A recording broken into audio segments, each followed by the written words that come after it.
The U.S. on Tuesday sent the first military aircraft, carrying a handful of detained migrants to the naval base in Guantanamo Bay of Cuba, with U.S. President Donald Trump promising to expand the site to hold up to 30,000 migrants. Mexico Foreign Minister said, "This will not be allowed by Mexico." Sobre ese tema de Guantánamo les puedo decir que ningún mexicano, ninguna mexicana va a ir allá bajo ninguna circunstancia. Desde que se dio la noticia, se envió a la Embajada de los Estados Unidos una nota diplomática, justamente diciendo que aquí vamos a recibir a todas y a todos los mexicanos que así lo deseen. On the other hand, Mexican soldiers were mobilized on February 4th to the border with the United States, as part of an agreement that halted U.S. tariffs on Mexican imports.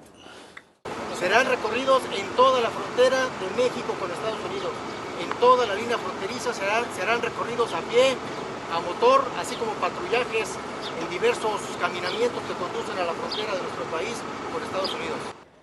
The plan to eventually deploy 10,000 Mexican soldiers forms part of a deal announced on Monday, under which U.S. President Donald Trump paused his threat of 25% tariffs on Mexican imports. Under the agreement, the United States has also promised to work to stop the flow of high-powered weapons into Mexico from the U.S. Worldwide News reports. On February 4, 2025, a devastating shooting took place at the Risbergska School for Adults in Örebro, Sweden, leaving at least 10 people dead. The gunman is believed to be among the casualties, and authorities are continuing to search for any additional victims. The incident is now considered the deadliest school shooting in Swedish history. The attack occurred at a school for adults seeking to complete their education, located on a campus also serving children. Authorities have not yet determined the motive behind the attack, and the investigation is ongoing. While gang violence has been a concern in Sweden, police have stated that terrorism is not currently a suspected cause. Och den här lägesuppdateringen är ju kopplad till dagens tragiska händelse vid campus Risbergskas vuxenutbildning. Vi vet nu att det är 10-tal personer som har omkommit där idag. Varför vi inte kan precisera mer i nuläget, det handlar om att skadeutfallet är så pass stort. Det vi gör just nu är flera delar. Dels handlar det om att identifiera de omkomna, men också följa upp skadeläget för de skadade. Swedish Prime Minister Ulf Kristersson referred to the tragedy as a dark day for the country, expressing the shock and sorrow felt nationwide. Vi har idag sett ett brutalt dödligt våld mot helt oskyldiga människor. Det här är den värsta masskjutningen i svensk historia. Ännu saknas väldigt många svar och jag kan inte ge de svaren heller. Men det kommer en tid när vi får veta vad som har hänt, hur det kunde ske och vilka motiv som kan ha legat bakom. The loss has deeply shaken the community and the country as a whole. Worldwide News Report.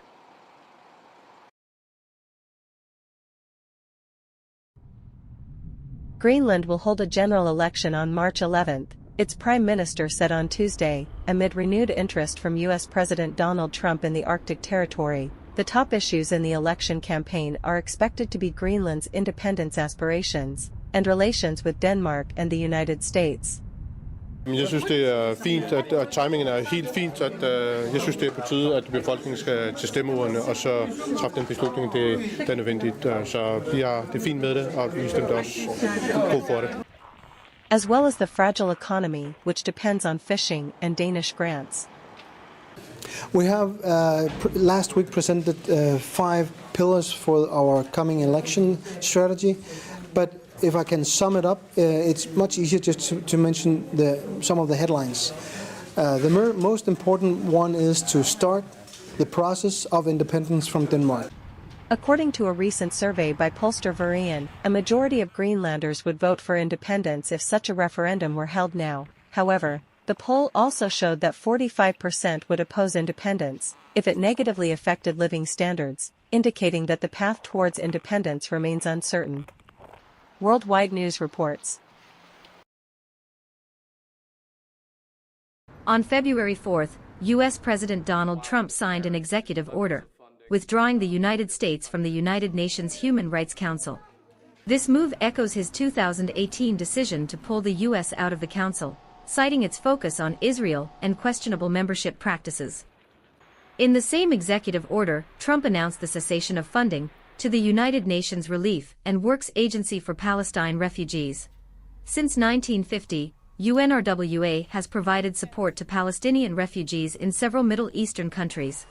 Trump's decision aligns with his administration's stance on limiting U.S. financial aid to international organizations he views as ineffective. Trump also revealed his intention to close the U.S. Department of Education. We're ranked #1 in cost per pupil, so we spend more per pupil than any other country in the world, and we're ranked at the bottom of the list. We're ranked very badly. And what I want to do is let the states run schools. I believe strongly in school choice, but in addition to that, I want the states to run schools, and I want Linda to put herself out of a job. We'd have to work with the teachers union, because the teachers union is the only one that's opposed to it. Nobody else would want to hold them back. Speaking to reporters, he criticized the current state of U.S. education despite high spending per student, calling for state-run schools. He also signaled potential actions to defund the department, a part of his broader agenda to identify and reduce government waste. Worldwide News Report.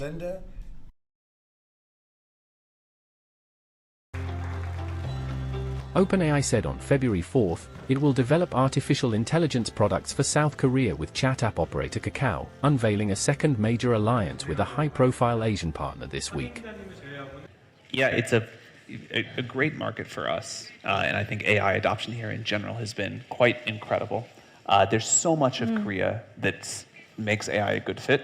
If you think about all the industry here, from energy to semiconductors to internet companies, it's really a sort of unbelievably strong place for the adoption of AI.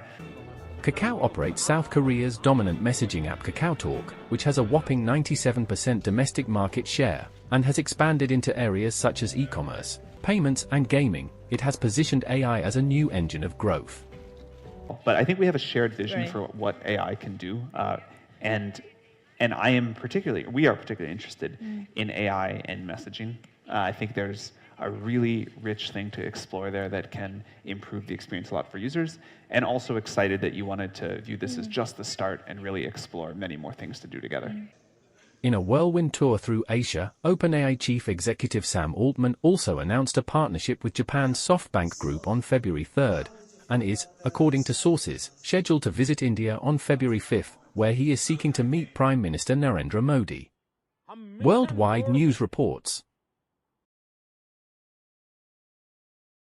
On February 4th, U.S. President Donald Trump announced that the United States would take control of the Gaza Strip, including responsibility for dismantling weapons and bombs in the region. This decision comes amid ongoing tensions and the aftermath of Israel's military actions in Gaza. Trump emphasized the U.S. role in maintaining security and stability in the area. The U.S. will take over the Gaza Strip, will own it, and be responsible for dismantling all of the dangerous unexploded bombs and other weapons on the site, level the site and get rid of the destroyed buildings, level it out, create an economic development that will supply unlimited numbers of jobs and housing for the people of the area. Trump also suggested that Palestinians in Gaza could be permanently displaced due to the devastation caused by the conflict, with the possibility of relocation to countries beyond Jordan and Egypt. Trump had initially raised this idea on January 25th and has since reiterated it multiple times. I don't know how they could want to stay. It's a demolition site. It's a pure demolition site. If we could find the right piece of land or numerous pieces of land and build them some really nice places, I think that would be a lot better than going back to Gaza, which has had just decades and decades of death. During his meeting with Israeli Prime Minister Netanyahu, Trump highlighted his goal of expanding the Abraham Accords, which have normalized relations between Israel and several Arab nations. And with the historic Abraham Accord, something that was really an achievement because we achieved the most significant Middle East peace agreements in half a century, but the Abraham Accords in particular, and I really believe that many countries will soon be joining this amazing peace and economic development transaction. I think we're going to have a lot of people signing up very quickly. Trump and Netanyahu both expressed optimism about achieving peace between Israel and Saudi Arabia. Worldwide News Report.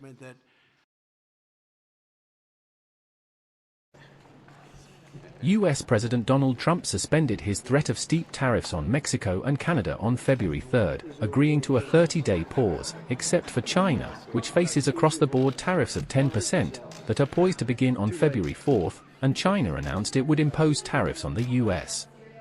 国务院关税税则委员会今天发布公告，自2025年2月10号起，对原产于美国的部分进口商品加征关税。其中，对煤炭、液化天然气加征15%关税；对原油、农业机械、大排量汽车、皮卡加征10%关税。But Trump said on February 4th that he is in no hurry to speak to Chinese President Xi Jinping to try to defuse a new trade war between the world's two largest economies. We'll speak to him at the appropriate time. I'm in no rush.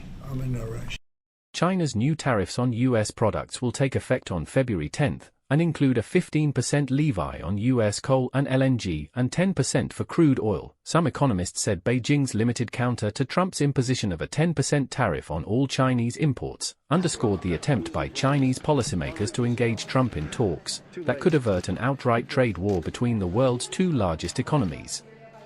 Worldwide News reports.